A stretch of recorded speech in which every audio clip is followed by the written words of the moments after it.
Hello mga kabahay, I'm Project Manager JB. Nandito tayo ngayon sa Colinas Verdes, San Jose del Monte, Bulacan.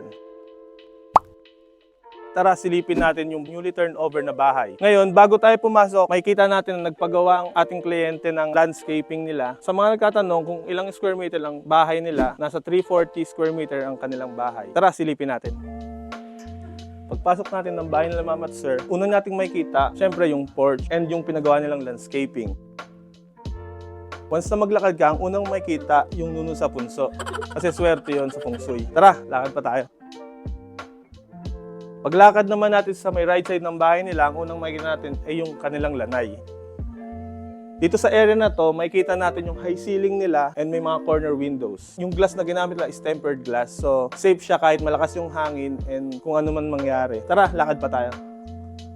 Dito naman sa garage nila sir and ma'am, kasya ang 2 o 3 kotse or 2 kotse at 1 motor. Gumamit naman tayo ng pebbles dito na 7 colors and ito yung napili ng layout. Nandito naman tayo ngayon sa service area nila ma'am and kung mapapansin nyo, gumamit sila ng polycarbonate para yung kahit anong klaseng ulan or araw, may cover sila. Ang unang makikita nyo pag pumasok kayo sa service area is yung kanilang storage room or storage area. Once na pumasok sila sa garahe, may mga kailangan silang itago or ilagay, malalagay agad nila dito. Bago tayo pumasok sa bahay nila ma'am, makikita nyo yung kanilang main door. Ang size ng main door nila is 1.3 by 2.1 meters. Ang ginamit nila is naka-double lock sila dito para for safety na rin. And bago ka rin syempre makapasok sa bahay nila, para safe, nandito yung bantay nila. Ayan. Tara, pasok tayo para silipin.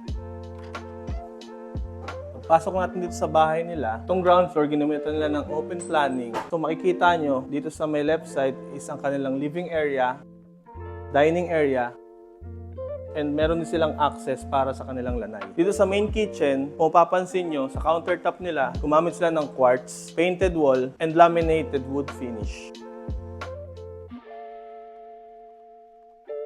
Dito sa dining area nila, kung mapapansin nyo, gumamit ng wood finish dito sa cove light and meron silang ginamit na strip lights and center light. Kung mapapansin nyo rin dito, sa kanilang lamesa, gusto lang namin magpasalamat sa client dahil nagpakain sila. Pasok natin ng bahay nila, syempre, una natin makikita yung hagdan nila. Yung hagdan nila is may tubular and yung pinaka-handle nila is naka-wood finish. Sa steps naman is may wood planks and natural lang yung kanyang finish. Syempre, bago tayo umakyat, makikita nyo, meron sila ma'am na pamunas. Tara, punas muna tayo.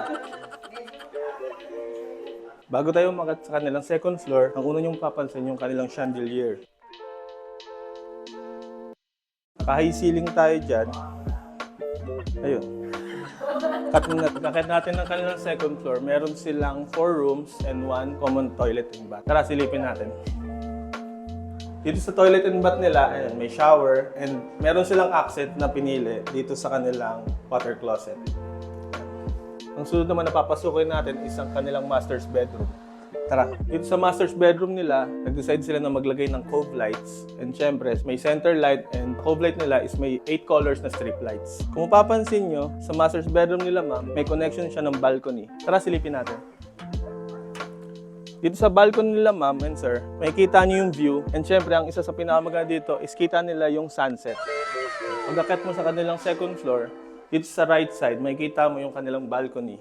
Tara, silipin natin yung balcony nila. Dito sa balcony nila, ang sukat naman ng kanilang balcony, ang kinagandaan nito is different to other balconies. Ang lawak ng balcony nila is 1.8 meters by 5 meters.